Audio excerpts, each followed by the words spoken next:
Hello and welcome to the penthouse of the spiritual bungalow.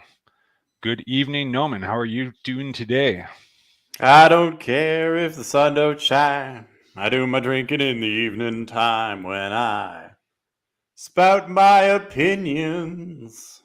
Wow, drinking in Holy Week. All of Christendom was in moral outrage. But Why? I'm too.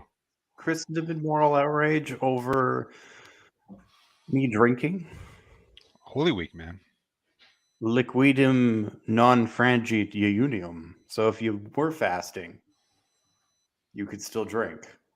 Yeah, it's true. Actually, yeah, that was the. I remember that's the Western fast never actually mentioned anything about um, beverages of any kind. There's only the Eastern fast that actually precluded wine.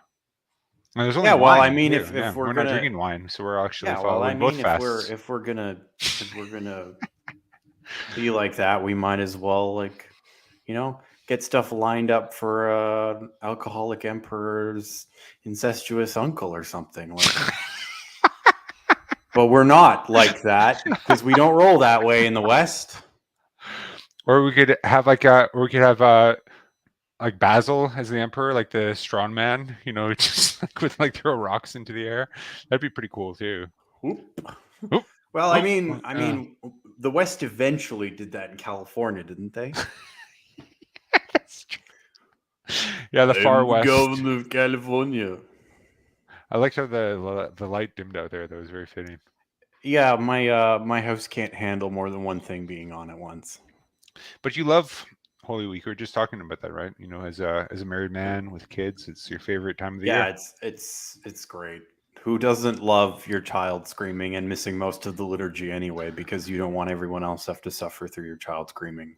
So yeah, like Palm Sunday. Actually, I actually had the privilege of witnessing the pre-55 Holy Week when I was in Texas last year, and it was really cool, but it was really long. Oh my goodness! Like the Palm Sunday was probably like an extra hour because they have like basically their own like sort of like sanctuaries, like basically a mass for the blessing of the palms. It was cool. It was intense, but I was glad that I was able to experience that as a single man, rather than Well, one. my daughter enjoyed Palm Sunday, like the I parts of saw it that we she were loved her there palm. for. Like Yeah, she was really pumped for the procession, yeah, which is fantastic. yeah. Just Not so much the 3 hour Easter Vigil. I'm a grumpy old man. So in theory, Yeah, I like that kind of high liturgy. yeah, I like that it's happening yeah, somewhere, yeah. but not necessarily where I'm at. Right. Yeah. In practice, um, You might be in like uh, the bathroom while your child is crashing a couple cars together or something like that. in practice, I'd probably be more of a low mass guy, to be honest. Oh, sure, yeah, yeah. I Yeah, mean, but it is cool. I mean, it's cool that these liturgies are coming back. I mean, the pre-55, I mean, that came all the way from, St. Helen when she brought the crossover. She also brought the liturgy of Holy Week over from Jerusalem. So it was tragic that we lost it, and it's good that we're getting it back. But let's dive into some news here and see what's happening in the Catholic world. So this is always fun seeing what our prelates are doing. So this good what does that say? priest. So the diocese of Madison responds after Wisconsin priest urges Catholics to vote against a pro-abortion candidate, and of course they backpedal and they're just like, "Oh no, we don't necessarily advocate any politicians one over another. That's not a thing that we would ever do." Oh my gosh, this demon dog! I hope you guys can't hear me. This demon dog that we're babysitting is just yipping like crazy. Yeah, but that's always fun to see clerics kind of put to speak the truth and then get shut down by the prelates. It's always It's a day that ends in Y, Jonathan. I don't know why you even brought this up. You could have just been like, somewhere this is happening. Like, it doesn't need to be Wisconsin. You would just say anywhere. it's true. Yeah, Because most places, like when it doesn't happen, it's an extraordinary circumstance. yeah, it is actually. So you have to actually like. So this might be a little bit more extraordinary for you. So look who's the latest cause for canonization in France.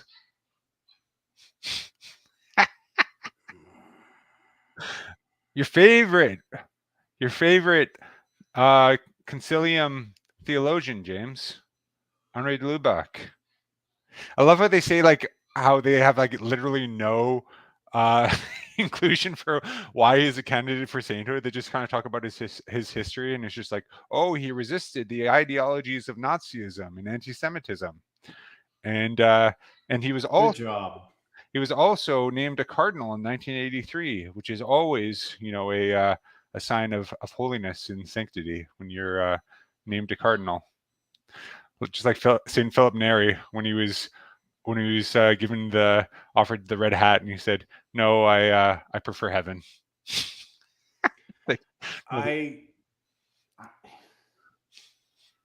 There's a lot of this. Who has a cultist for this guy? They're like, yes, the French pictures bishops of him. The French bishops, you can imagine, yeah, they're just like, oh yes. The French bishops worship God. This is news to me. Is this new? Is this like did they have the meeting about this? So and then for the final news article here, we have some interesting development. The so that Lourdes is actually planning on maybe removing one of Rupnik's mosaics, which is like kind of good because it has a lot more goat eyes, as we saw from the famous Year of Mercy banner, and yeah, and so not the best optics to have. Okay, so this is mosaics, that maybe. gross. This is the gross. The therapist, the very therapeutic. A lot of therapy was happening. Yeah, a lot of therapy. Yeah, informed me. So this is the guy who made the Year of Mercy third eye. Yeah. This is the guy who does the anime girl apostles. Then. Yeah. What? The giant eyes. Oh yes, exactly. Yes, yeah, that's his apostolate. What are your thoughts? Should they remove it? I mean, they put it in there in the first place, which was kind of a bad take to begin with. Yeah, that's just bad taste. They shouldn't like remove it so much as like pull it off the wall and then pronounce a damnatio memoriae and then smash it to little bits. That would be amazing. Yeah, have like sort of a public sort of interactive. This is like what when we want to have like interactive liturgies. Why can't we have like, instead of having like sacred liturgies, why don't we have like public rituals of like burning things, like like the like a kind of like a Savonarola like burning of the what does he call it, where all the bonfire of the vanities. Yeah, the vanities. Yeah, we could just like burn shit like this. Yeah, that would be awesome. I'd be into that kind of like an interactive ritual.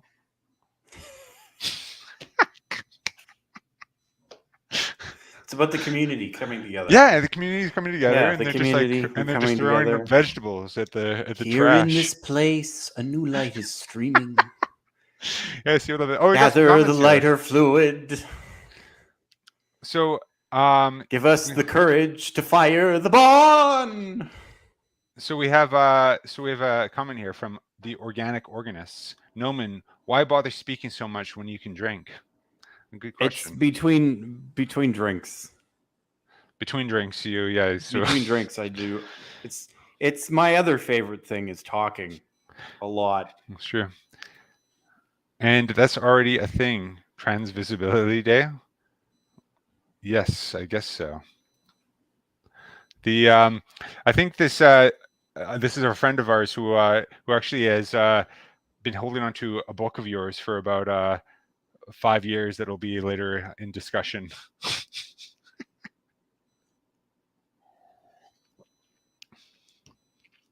So to begin our discussion, I had a video clip here lined up that I think would launch things into it, because we're talking about gamers and we're the best Catholics. I mean, that should be obvious because you know you got to get the 360 no scopes, and then you're a saint, and that's how things man. work. You get your grind set. You Get your grind set, and it goes like 100, like just 180. It's just a plane right from your grind set right over. And see, as you if you kill enough pigs and you level up by killing pigs, then it'll actually increase your level of sanctity as well. That's how it works. Yeah. So this I kind of wanted to kind of go via sort of contra. So to start with a contrary point, then we can use it to launch into our discussion. So we'll see how you respond to this, sir. Okay, there we go. Got anything to say about? I often ask undergraduates, can you hear that? How many hours a day you waste, or how many hours a week you waste? And the classic answer is something like 4 to 6 hours a day. Inefficient studying, watching things on YouTube that not only do you not want to watch, that you don't even care about, that make you feel horrible about watching after you're done. That's probably 4 hours right there. You think, well, that's 25 hours a week. It's 100 hours a month. That's 2.5 full work weeks. It's half a year of work weeks per year. And if your time is worth $20 an hour, which is a radical underestimate, it's probably more like 50 if you think about it in terms of deferred wages. If you're wasting 20 hours a week, you're wasting $50,000 a year. And you are doing that right now. And it's because you're young, wasting $50,000 a year is a way bigger catastrophe than it would be for me to waste it, because I'm not going to last nearly as long. And so if your life isn't everything it could be, you could ask yourself, well, what would happen if you just stopped wasting the opportunities that are in front of you?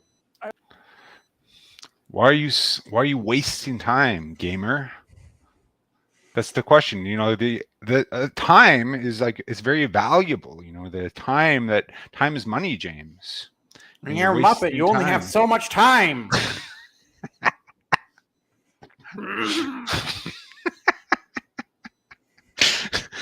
But yeah. So what's the Look at all that time I wasted talking to Miss Piggy. I could have been on my Sigma male grind set. Okay, that's kind of unfair, and that's also kind of unfair to. But Peter, speaking of people who speak so much and need to drink more, Jordan Peterson is one of those people. He only eats steak. I do like a lot of what he has to say. Actually, I kind of enjoy listening to him, even if he does sound like he's voiced by Jim Henson. But the problem, I mean. So he's created a we could talk about this false dichotomy. Yeah, it's a false dichotomy between work and waste of time. Sure. Yeah, because that's the thing. It's if he's basically then infers that any sort of time that you spend where you're not making money is time wasted. Yeah, that's what that video clip is inferring. It's not true. Well, he's created a false dichotomy. That's why it's so clippable. That's why someone made a short of it, so they could get on their grind set. But the truth of the matter is that there is, of course, another thing, and that is called leisure. Sure. And famously defended by Joseph Pieper. Leisure, the basis of culture. By the book that Organist still has after 5 years. Well, yeah.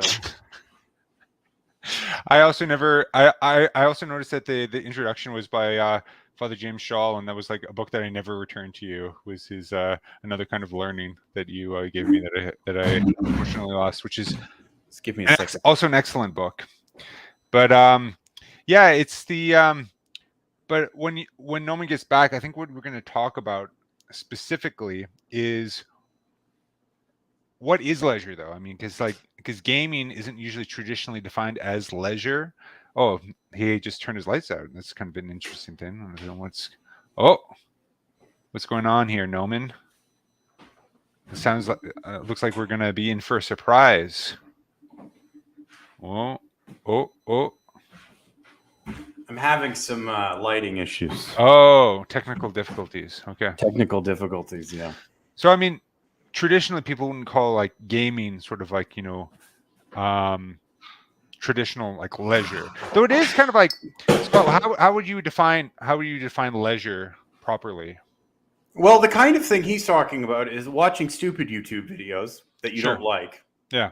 And ineffective studying is where you're like looking at the book and then it's just kind of like hitting you in the face and you're not really imbibing any of the information. You're not learning anything from it. Right. One of the fun things about the video game is that it is what we call interactive. And Sure. so you are leisure is an interactive activity, whereas television, sort of watching television, is kind of a passive activity. Right. The kind of thing that we typically thought of as sort of vegetation in previous generations has become more unpopular, although people watch Netflix for however many hours a day, so I guess maybe not.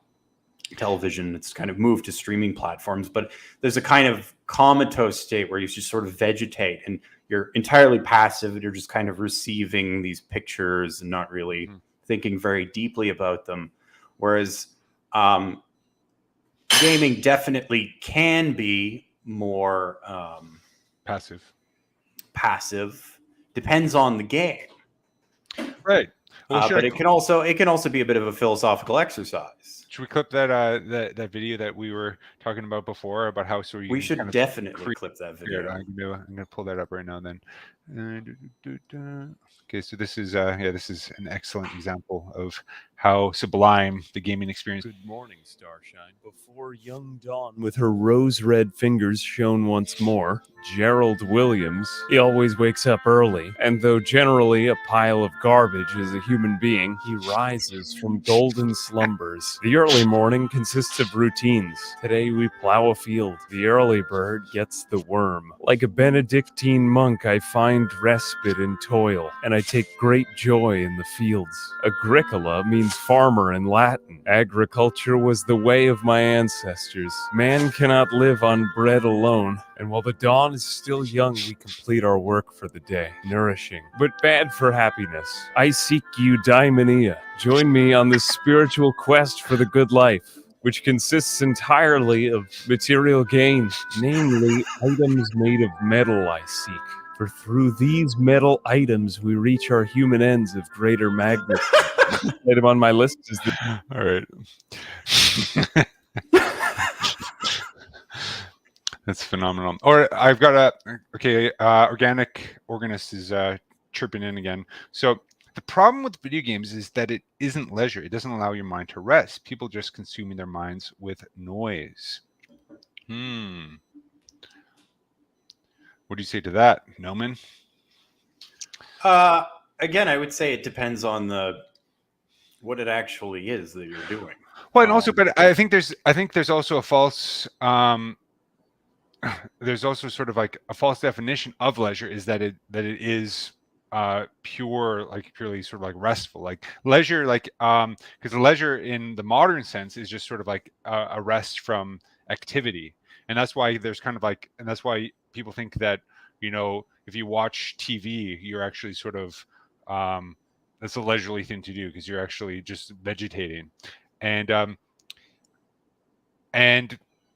but true leisure, like from what I've from what Joseph Pieper is saying, is that there actually is an active element to it, but it's not.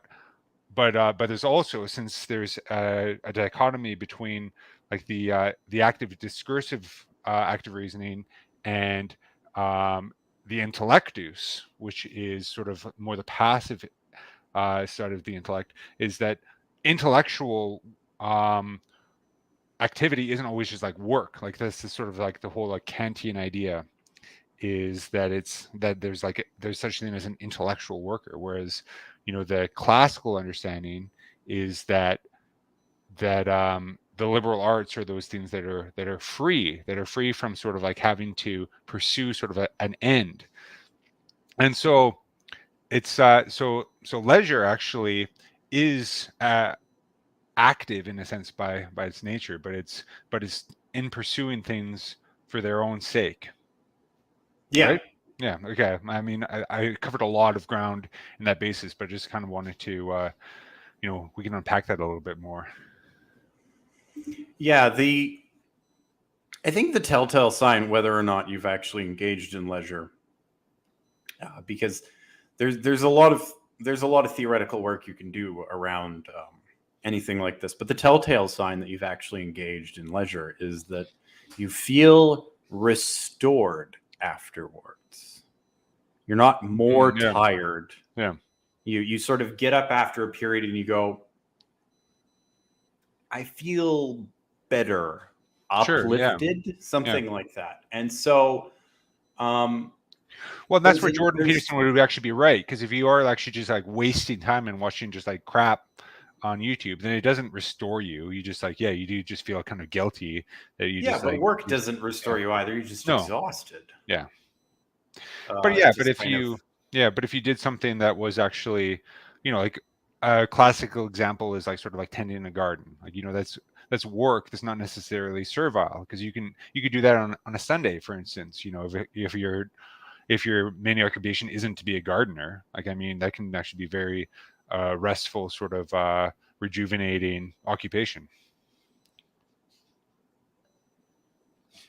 Yeah, so I think that people can engage in video games in a kind of a way that is mind numbing. It is a kind of an infeeding of noise. Yeah. But they can also engage in them in a way that it's very similar to sport. Sure. Yeah. And I think, or a sport or a board game, because chess is a game. Mm-hmm. And you can have a very advanced version of chess in a sort of a strategy game. Yeah. As long as you have, it's recreative. It's literally in the term recreation. Right.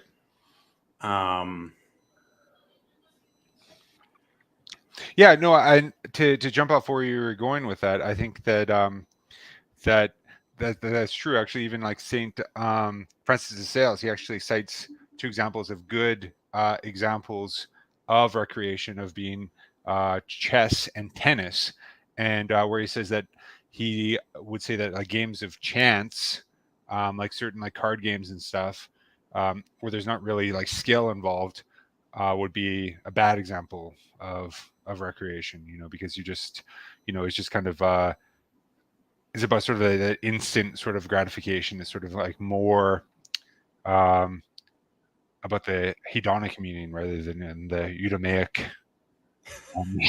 Just to quote our friends from the CBC, but they also talked about eudaimonia in that video, which I thought was I seek eudaimonia. Yeah, but it is kind of neat how video games sort of like kind of create this opportunity to sort of to delve into this world and actually do. Okay, we got a comment here from I guess I have to retire my bingo flappers during my times of leisure, and I guess you will, organic organist. But, no bingo. That's not a leisurely pursuit. Yeah,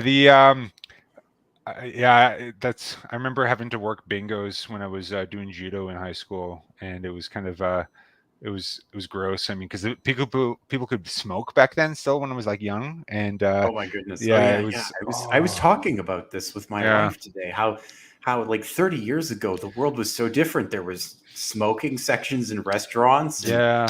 you could just like, I don't know, you could get on the plane with a Rambo knife tucked in your sock. Really? Like No, but the oh. TFSA didn't come after you. Like they were, Right. you know, it wasn't like, I see that So you have a gullible. paperclip in your backpack that fell in between these two seams. Right. Yeah. So come to the back. We're gonna have a discussion. Like that. Yeah. No. That's the way it is to fly now. Yeah. Well, that's like that's the whole 21st century, though. I mean, it's since September 11th. And you have to wear 2 masks and yeah, fun times. But but like with games though, which is with a lot of games, which is interesting, is it kind of does kind of like encourage you to sort of like enter into this world, especially like, if you talk about some of those for Axis games, is that they're called, like, like Universalis, like you have to like Paradox. Paradox, yeah, the Paradox games, you have to like sometimes people like invest so much time just to sort of like learn how to actually even like play the game. And there is something kind of that is sort of akin to the spiritual life with that, because you have to sort of like I want to try and tie a couple points together here, because in order to do something like kind of a complex activity that's sort of kind of beyond you, you have to sort of be sort of like humble in order to be able to do that. You have to kind of realize that you're not an expert at it.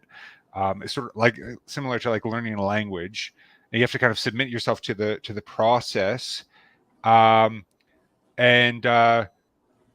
also you also have to kind of realize that you're working towards a goal, and you have to kind of like accept sort of like that, that these obstacles that are or these difficulties in approaching it aren't necessarily just difficulties for their own sake, or just obstacles in reaching your goal, that they're an opportunity for growth and can be enjoyed themselves. Yeah, I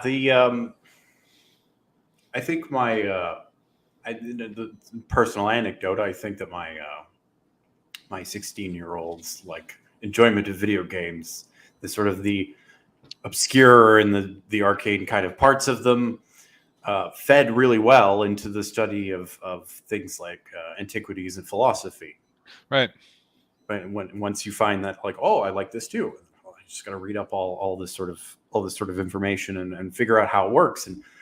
And I think I think that people often mistake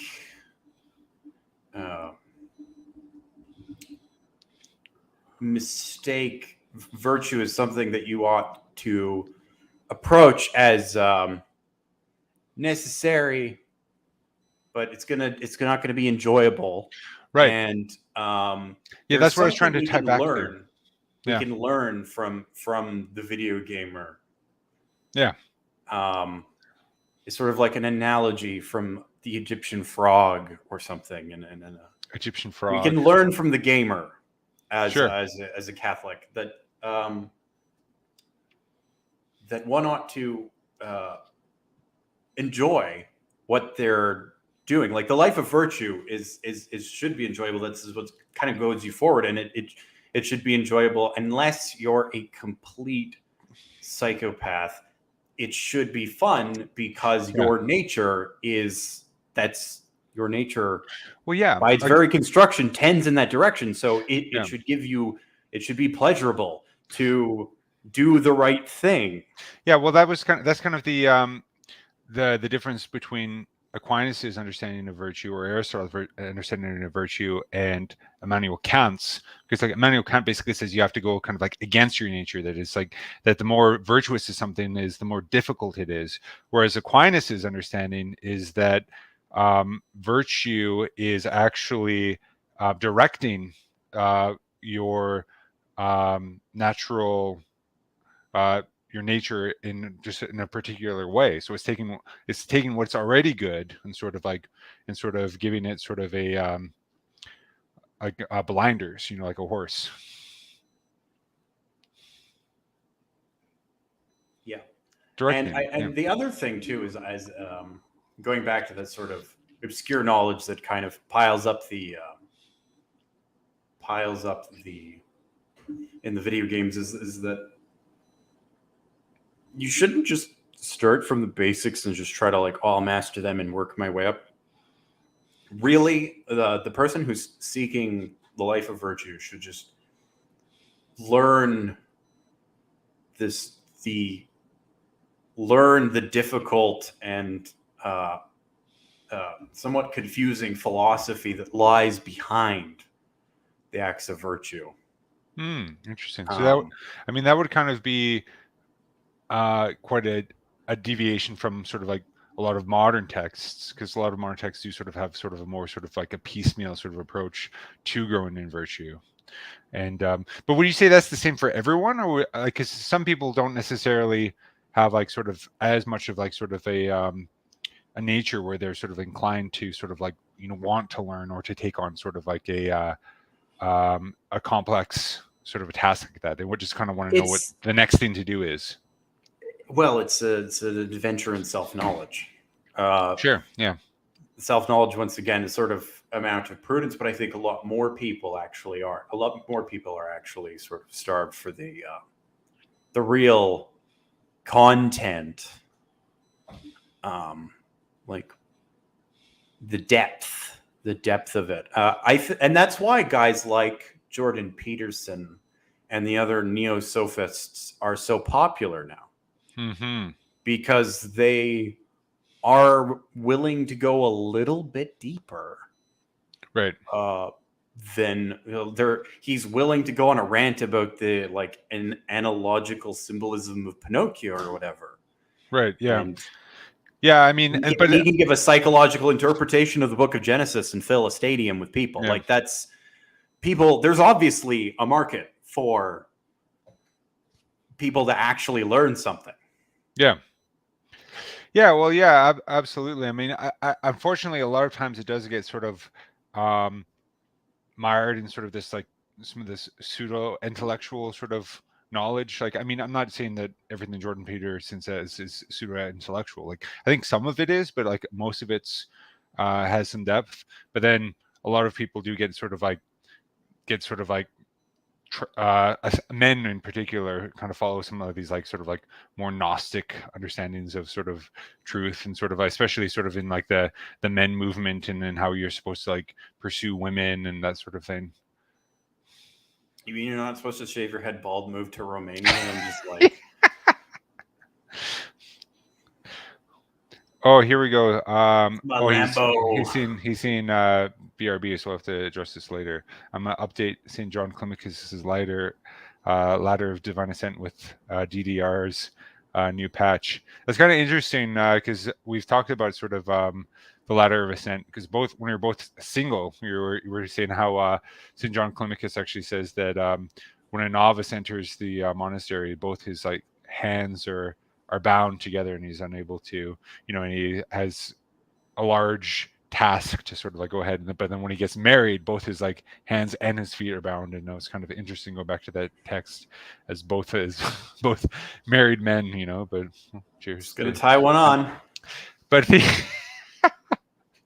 but I mean, there is kind of like the thing that is kind of refreshing about that sort of task is that about that sort of a text is that there's a deep admission in a statement like that lay people aren't supposed to live the same way as religious people, which is obscured significantly from the way that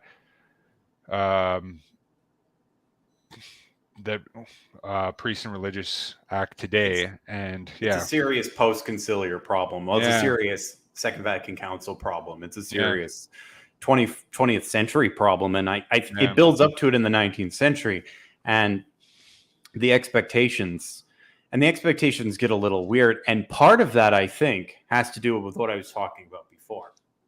So you get these sort of like piecemeal virtue handbooks or whatever. Yeah. But if you don't bother to learn the underpinning structure Mm-hmm. in the Thomistic philosophy, very Yeah. specifically, but the scholastic philosophy, the underpinning structure will tell you. Once you learn the whole thing, you'd be like, oh, I'm not a monk. So instead I have to do that and not Yeah. that.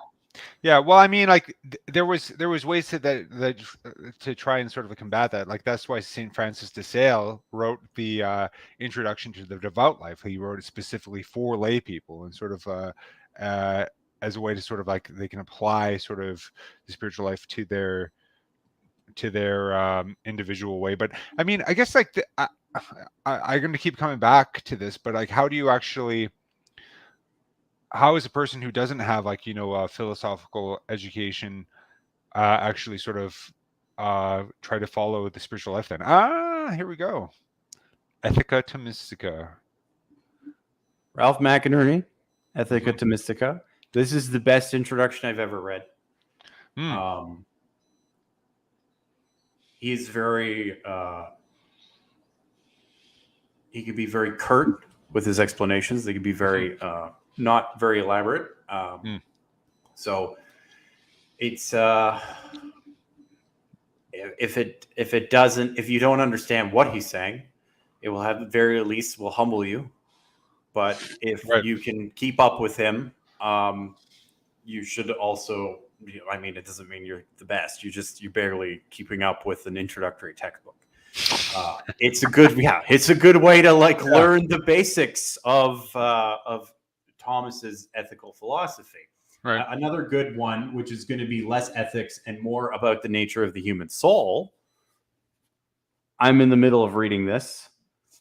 What's the George name? Klubertanz's Philosophy of Human Nature. Interesting. And it's an excellent book. Yeah. I mean, I think that what could be more worthwhile than we're like learning about who we are as human beings, especially since that is sort of like the biggest crisis that is facing us in the 21st century is anthropological. And you fight, you run in the games for a perishable crown, right? You get the crown of whichever thing it happens to be for which of the games. There's more than the Olympic Games in antiquity. But you go to the competition and then you receive a prize, a perishable prize, a material object made of metal.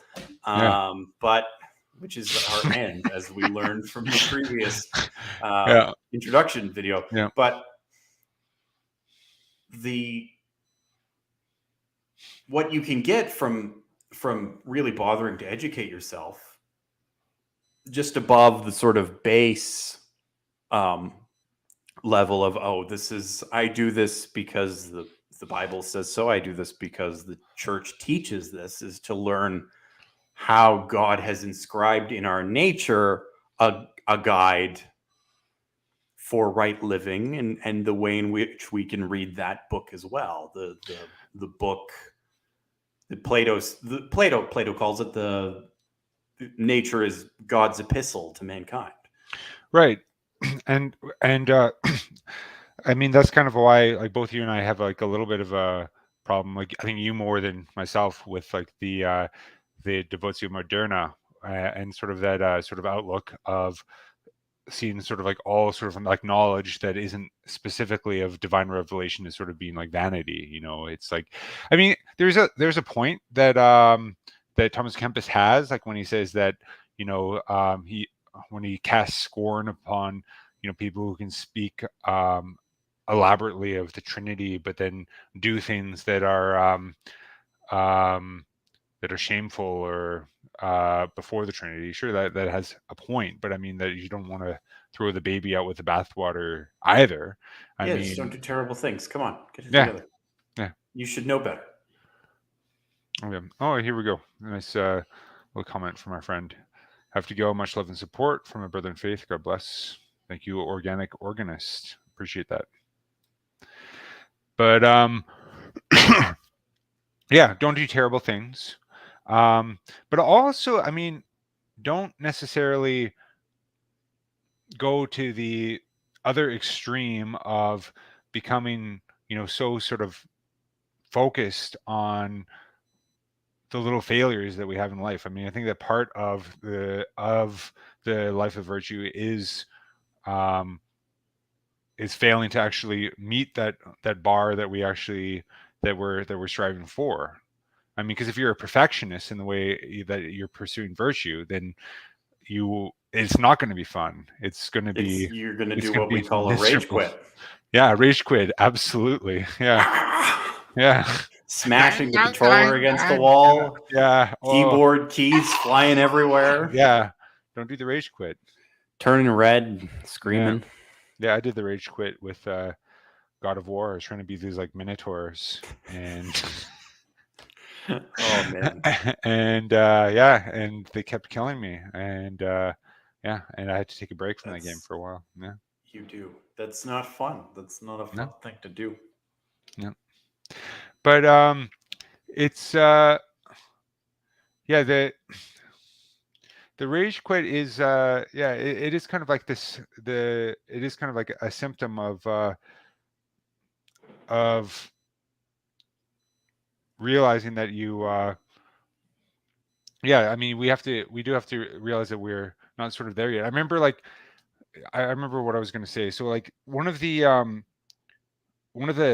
parables that used to just kind of like fill me with dread, because I think I definitely had kind of this more of this Kantian sort of Lutheran epistemology of like, sort of like work is sort of the as kind of the moral sort of like basis for our existence, and I remember even like my mom, back in our Lutheran days, she wouldn't say this anymore, but she said just like, oh, well, even in heaven, we're going to have work. We're going to have this, like, the work that God gives us to do. Yeah, I was just, it was kind of horrifying. I was like, oh, are you kidding me? Like, I'm going to have to like, like get like a scythe and like cut down like bundles of like wheat in heaven. That doesn't sound that reminds that me great. of it was the David Cross bit where he was making fun of American Protestants, and it had this like article about how there'd be bus drivers in heaven and stuff, and this was all like not parody. This was reality. Okay. Just there was a song that I learned in Sunday school that had like these hand actions, and it demonstrated that anthropology perfectly. It was like the song is like, work, work, work, we can all do God's work. Wherever you are, whatever you do, you're a citizen who can do God's work.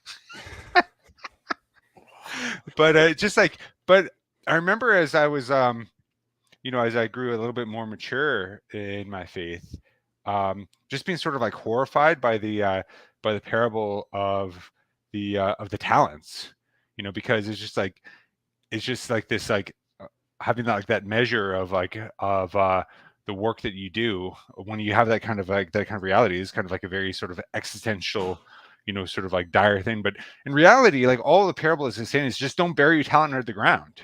Like literally just don't just like give up like the struggle. Like, I mean, it's not saying that you have to like, that it's going to be sort of like that God is going, I mean, God is going to judge us, and there is going to be, and there should be like, there is some level of, I don't even like, anxiety is like, has so much baggage to it, but in kind of like our modern sense, like we should like, we should work out our salvation with fear and trembling. Like we should take this seriously, but there's also like, it's a mean, like St. Thomas talks about that. There's a mean between sort of fear and love that needs to be combined in sort of the soul in his pursuit of God.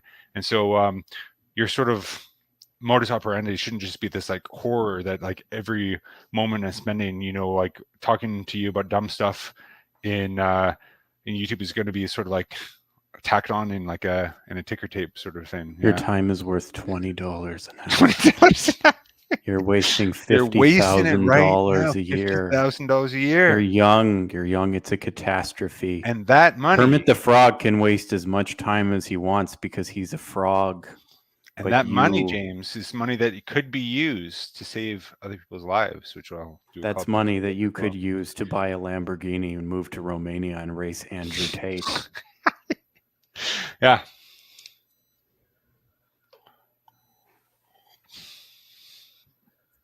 Yeah, but it's video games.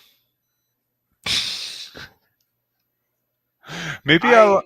Yeah. I Go have no like. I will tell everyone I have no time to play video games. No. Yeah. But I do enjoy watching YouTube videos of other people playing video games. I find that, like, if they have funny commentary, Like the clip we watched. Yeah, it's pretty hilarious. like the one that we showed. That's Yeah. one I've probably watched that introduction 5 or 6 times. It's hilarious. If they have talent for it, I mean, it's more interesting than watching someone golf. That's for sure. Yeah, I mean, that's what I don't get when like boomers are just get so like they're so horrified by the idea of young people watching other people like play video games, and then they spend You're like watching someone 4 else play a hours- game. They Why spend aren't you watching- playing the game? Yeah, and they spend like 'Cause 4 I'm hours not watching good someone, at it. throwing around like an inflatable ball.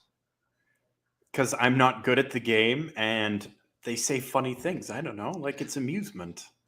Yeah, I know, but it's just but the irony is that like then you spend like 4 hours watching someone like throw around like a piece of like leather skin, and it doesn't Hey, you're going also all the way this year, all the way. yeah. Oh, that the McDavid, just He's amazing. amazing. Look at him. Ties some knives to his shoes and flies across that ice. Oh yeah.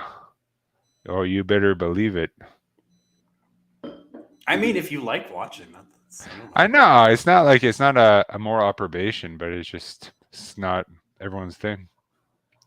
Just like it's not everyone's thing to watch other people play video games. But yeah, I mean, I guess like and like anything, like if you're doing this for like 5 hours a day, like watching Twitch stream, you should probably dial it in. Reevaluate the use of your life. Like maybe cut it down a little bit, and take up another hobby. There are other hobbies that you can do too. That'd be pretty fun. I mean, the title is tongue in cheek, of course. Yeah. As with almost everything that comes out of my mouth. But I don't think it deserves the sort of damnatio. Video games don't deserve the sort of damnatio memoriae that the many-eyed murals of that we were talking about at the beginning. The eyes. Many-eyed murals. The many-eyed murals. Oh right, yeah, of course. The the guy, the goat man. Year of Mercy, when three-eyed goat. The third eye. That's where you are able to detect how much beer you have in the fridge. I was I saw someone with a third eye tattooed on their forehead the other day crossing the street. It's a choice that someone can make. That is a choice.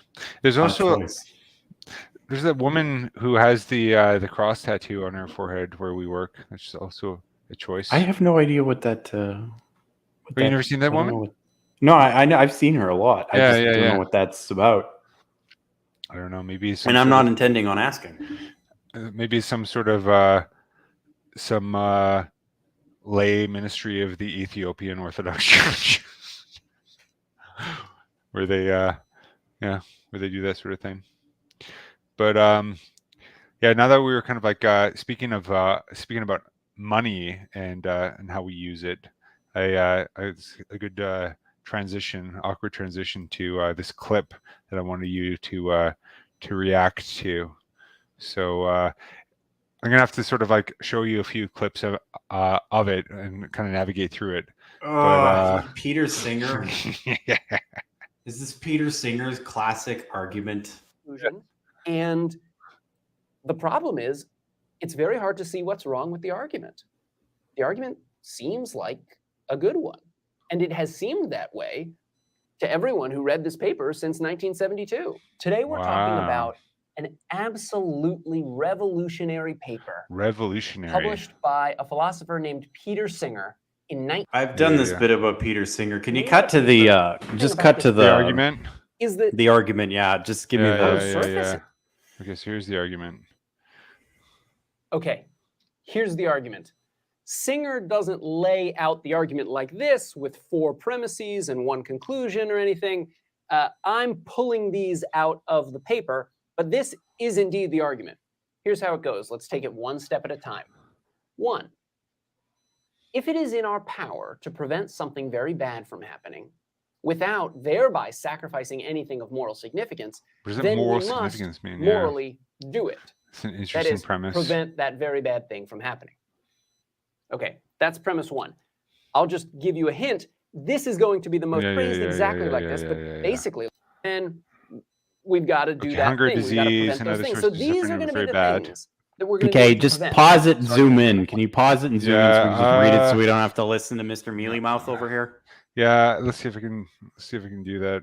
I can kind of read it from here. I can kind of read it. Just All right, put you it wanna back make up. it bigger? Okay, yeah.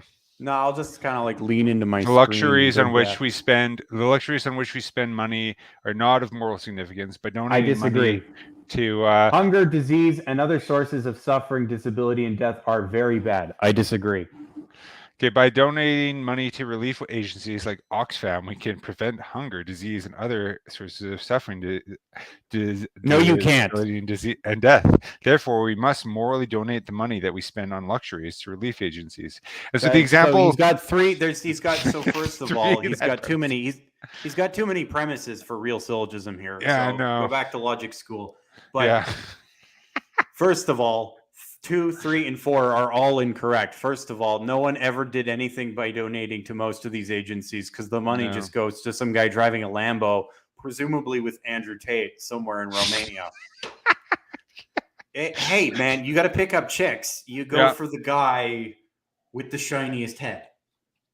okay, but Who doesn't you wear could a argue shirt. okay, what if there are some organizations that are better than others? Like Chalice is a Catholic organization, so you could give all your luxury money, like all your beer money that you're using to on unnecessary luxuries of little moral significance on on some With child this, starving we in have a Africa. category. We have a moral significance as a category, which he just made up. It's a made up word. I know, because like the thing is, like, materialists don't actually have like a basis for morality besides like the things that they don't like, so it doesn't really. Oh, I doesn't don't really- like it. Yeah. So But I don't understand why this. So as a materialist, I don't understand why this argument is convincing.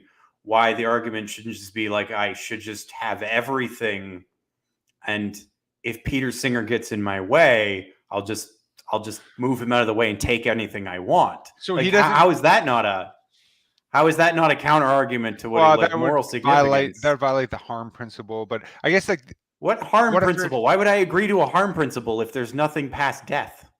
so the how I've heard atheists sort of they say that, well, no, it's actually, they do this kind of gaslighting where they say it's like, no, it's actually theists whose morality is arbitrary because it's just based on God's law. Well, And it's not, because we have natural law. There's some philosophy books, and they're difficult to read. I realize they have big words that hurt. yeah, Sometimes the big words hurt. Sometimes they're in Latin, and that's really scary if you're a literate moron. right. But Well- maybe if you're not good at reading, you should go back to McDonald's and take people's orders. What so one of the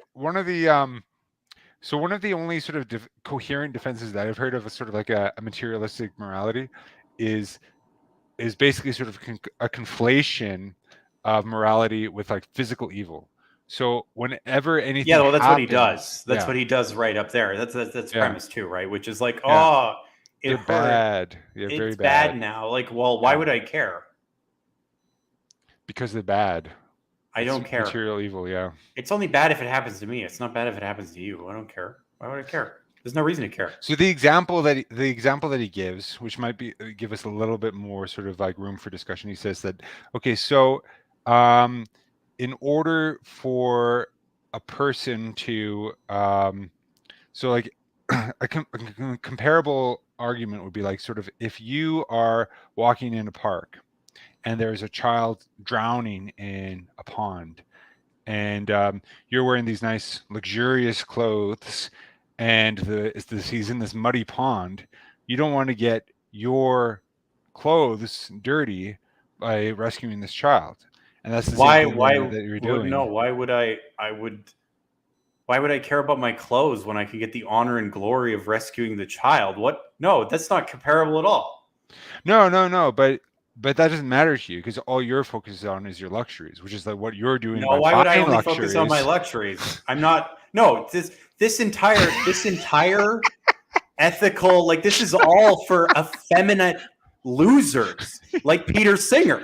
Yeah, because that's how you can feel good about guy yourself. apparently Give him a who was break. convinced by it. No, like my ancestors were like, hey, let's get on boats in the frozen cold and then hit people with axes so we could go to Valhalla. Like that's insane.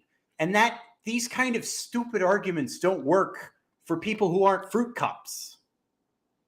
Yeah.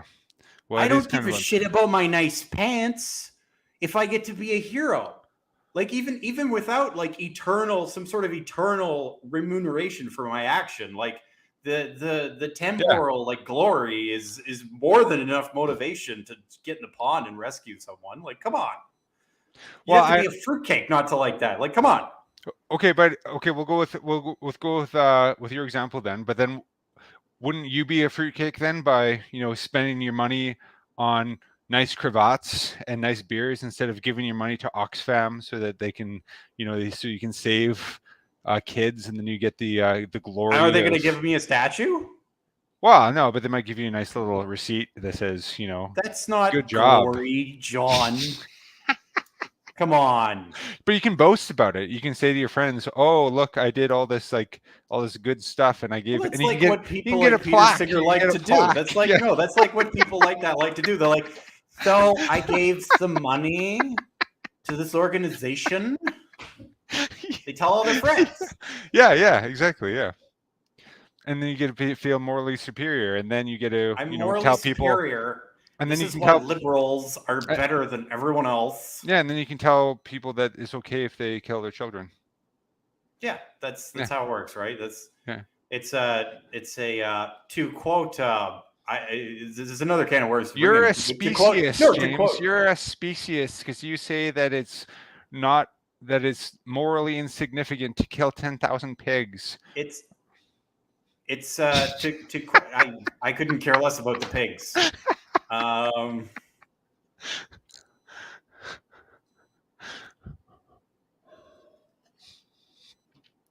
derailed you. Yeah, you did derail me a little bit, but no, but the whole reason that people like Peter Singer exist is because of Christian civilization. Because in pre-Christian civilization in Europe, they would have just been like killed, and then giant hairy men with big swords came and took all their stuff. Like that's just how it went for thousands of years. Yeah. Okay, Christian civilization allows people to be like, so if you had really nice pants and there was a kid in a pond, like to even have this discussion is a product of Christianity. Because without Christianity, it would just be pre-Christian Europe. Big blonde men with swords would hit you over the head. Yeah. Well, they might rescue a kid and then like get a good reward for it. Yeah, they would like glory in it. But then if someone was like, excuse me, you should give all your money to a relief organization, and then they would hit them and say, shut up.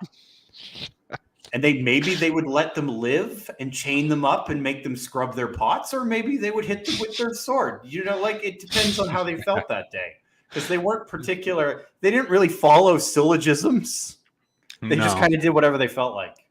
Yeah, there was one saint actually who was I don't remember where I heard this, but he was like on a raid like a Viking like raid or something, and I think they had heard like of Christianity at this time, and but they were like, he was just like, no, I'm just gonna go on a raid with the Vikings. This is cool. This is way better than being a Christian and having to give up all this cool stuff like being able to rape and pillage. And then he saw like the Vikings like in their kind of like in all their Valhalla driven fur where they're like throwing like babies up like and then like catching them on their spears, and he's just like, yeah, I'm gonna be a Christian now, and just said, and then like, and then and then but he's just like, and he told them, he's just like, oh, guys, I'm out, I'm a Christian, and they killed him. And so it was kind of baptism by blood. And yeah, The so degree to which people weren't civilized before Christianity is just insane. And so the fact that people are allowed to make these kinds of silly arguments in the first place is a product of Christianity. This isn't moral content or whatever silly phrase, morally something. Oh, the moral significance. This isn't morally significant. Like, I don't think he cares. And the problem is, if you reduce everything to the sheer physical, there is no reason for people to care. There just isn't. It's arbitrary. Things like Sam Harris's attempts at morality are just faint memories of Christendom and the desire not to be like thrown on the end of a pike.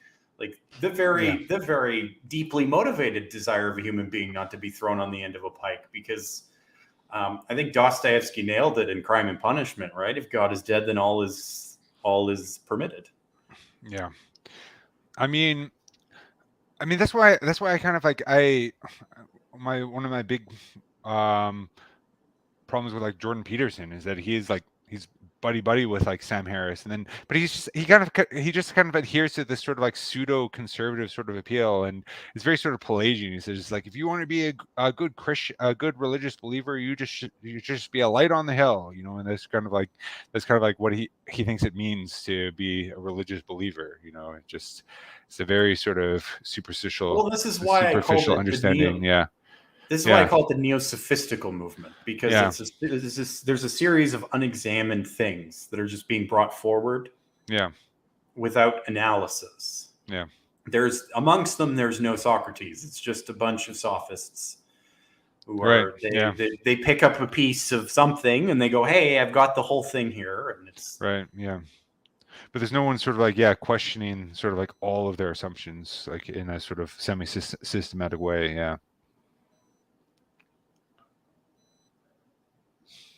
Well, it's also there's a different historical context, because it's the neo-sophistical movement, right? So we already had sophists. The sophists came after a period of sort of like almost pre-rational period, like people weren't really reasoning. The sophists kind of came upon reason and were doing things with it, and we're doing important things with it. We often people of a philosophical bent often do like dismiss the sophists, right? But they really actually were performing a very valuable it's interesting at the time. Well, interesting too, because like even in the Theaetetus, actually Protagoras actually brings up some really like valid and important points, which is but like like Socrates kind of like shows sort of some of the failings of his understanding of knowledge and that sort of thing. But it's it was but when I read that just a few years ago, I remember thinking about, it's like, oh yeah, these sophists don't seem like they're just like total like charlatans. They're actually saying things of significance. Yeah. Right. And so like we could forgive Jordan Peterson more for not having access to the Catholic philosophical tradition, like not thinking to go there, not thinking to look there, not knowing like, hey, there's this big pile of books by a guy named St. Thomas, and he had some pretty good ideas, pretty nifty ideas, Right. But there's whole piles of things, things that like only super smart people can even understand. I'm very fond of reading Suarez. Suarez is impossible to read sometimes. SCOTUS is just like, forget about it. Like, not even like, oh my goodness. Just Well, that was Suarez's project, right? It was to create a synthesis between SCOTUS and St. Thomas. no, and he Suarez deserves like if there was like if they were giving a trophy for like smartest person of all time, like Suarez would get one of them too. Like I'd there be would up be there. like it would be Yeah. like the Oscars, you know, for like really intelligent people in history. Suarez would get one, but like there's not a lot of people who understand what's going on in Suarez. Right. And we have all this as Catholics, we have all this stuff. And the sad thing is for a lot of people, like the neo-sophists is the most content, like the most like real content they've ever gotten in their lives. Yeah. I know. Even for Catholics, which is, you know, downright embarrassing. Yeah, What I could have mean, caused that to happen? Bum, bum, bum. Well, I mean, but it is kind of like a part of like we had an effective system before the council, but I mean, it was very piecemeal. You know, it was kind of like what we were talking about before. It was sort of very much kind of the devotio moderna sort of approach of, well, not that so much, but sort of like, I don't know, like there definitely seemed to be like good things about the manualist tradition, but it doesn't, you know, Hans Urs von Balthasar was like, man, this sucks, you know, and just like I'm so mad about but I mean, I don't know, like I don't know if you want to conflate like the manualist tradition with like the devotio moderna. Like I just think that's a bit fallacious to do, but it is sort of like, it is kind of like a piecemeal sort of approach, like similar to sort of what St. Francis de Sales was doing with the introduction to the devout life, wouldn't you say?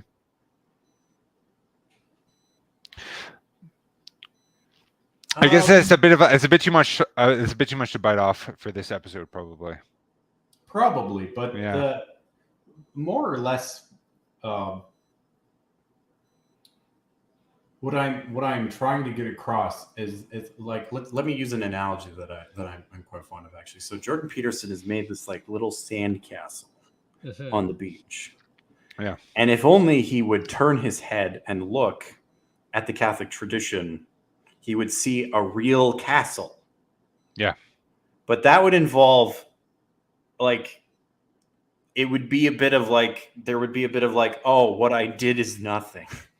And I think that stops a lot of people too. And I think that also kind of, I think that also functioned in the background with some of these sort of nouveau theologians like von Balthasar, is that they really didn't even bother to crack in to something like Scotus and Suarez, because then they would have to admit that they had nothing really of value to contribute, right? It was Skillebex's supposedly insulting comment on Garrigou-Lagrange is he never wrote anything original in his life. Is that an insult if everything that you've written is crap? Like, all your original thoughts are worthless, Skillebex. They're not original. It's just like, there's just like heresy redux. Like, it's just ugh. Well, yeah, and like Skillebex. I mean, like the yeah. I mean, I've like one of my professors sort of defended. They said there's a big sort of like swerve on Skillebex's career. You know, where he was trying to, where he initially was working towards like, you know, like creating sort of the new sort of sacramental sort of ecclesiology that sort of informs some of the Vatican II documents, and then he went off the rails into this whole sort of concilium niche, and But yeah, started wearing a suit. Why not go to the castle and learn instead of try to make your own freaking castle out of sand on the beach with a stick? You know, it's embarrassing. Come on. Yeah. Have some. That's the virtue of humility right there. Have some humility. Accept that nothing you do is going to be good, and go and learn from someone who knows more. Yeah, I mean, I think that was the problem with Balthasar, is I think that there is actually sort of like a an avenue of knowledge that Balthazar had that actually was pretty good. Like I think his understanding of literature, and his ability to sort of like to be a biographer were actually quite well honed skills. But then he just tried to, like, cover the entire gamut of Catholic theology and kind of create sort of his own sort of complete theology, which even like the Angelic Doctor failed to do. I mean, he covered most subjects, and he probably would have covered all of them if he lived long enough. But well, the majority of his work was also done at Scripture the behest commentary, of others, right? So Yeah. all the Aristotle commentaries were done at the behest of his Dominican brethren. The Catena Aria was done at the behest of the Pope. Yeah. A lot of his other scriptural commentaries, well, his job was to comment on Scripture. I mean, he was a magister in Sacra Pagina at University of Paris. So yeah, he had, of course, he produced a commentary. He had to sit there and comment on Scripture in front of a classroom. That's why he got the theology doctorate, so he could comment on Scripture. Mm-hmm. And that's why you should play video games. Wow, that was more video games. That was a very, very rough transition. Transition to, I think, an episode that needs to end here very quickly, because we have covered many things that are beyond kind of the scope of this topic. But but make sure that you like and subscribe and join us next time for... Well, look at us, Jim. We're a festival of conviviality.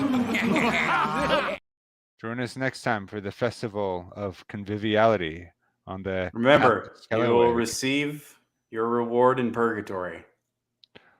Good night, everyone.